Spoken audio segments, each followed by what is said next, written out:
by the beams of the sun. This is the largest slow money event since the start of this organization. Don't waste it on just anyone.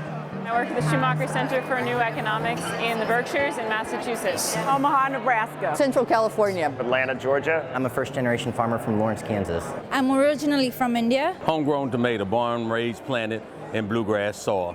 Can't get no more Louisville, Kentucky than me, I say. Put the word slow in front of the word money, and immediately very fundamental questions arise. What would the world be like if we invested 50% of our money within 50 miles of where we live? What if there were a new generation of companies that gave away 50% of their profits? What if there were 50% more organic matter in our soil 50 years from now? I'm a rancher, so I think a lot about water. With water, what we do is we try to slow it down, spread it out, and soak it in. So I like to think of slow money as being like the way water should be managed. I've done everything wrong, totally wrong, and now it's time to make it right. I'm with Michael Pollan. You know, we probably shouldn't be eating anything that wasn't available before 1900, and we can all be thankful that hot dogs were developed in 1890 at the 1890 World's Fair. So if crankiness is what brings about an effort like slow money, then count me in. Replacing the large machines and the toxic chemicals with competent people is not something that can happen overnight, but it needs to be started, and I think the people here have started it.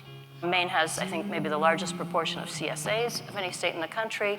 We are a state where the average age of our farmers is going down, the amount of land under cultivation is going up, and the markets are booming. We need to mobilize not 1%, not 10%, but 100% of our financial resources to build the world we want to live in. Every meal, every planting, every season, every harvest has to become the sowing of earth democracy, and through it, the sowing of food democracy.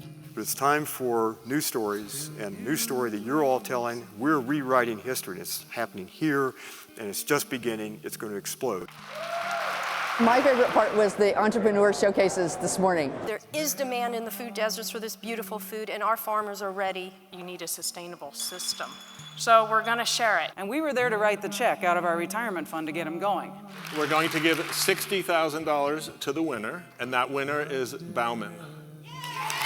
Farmers are sometimes now just quaint to people, but in this place, they're revered and they're valued, not just with words, but now with money.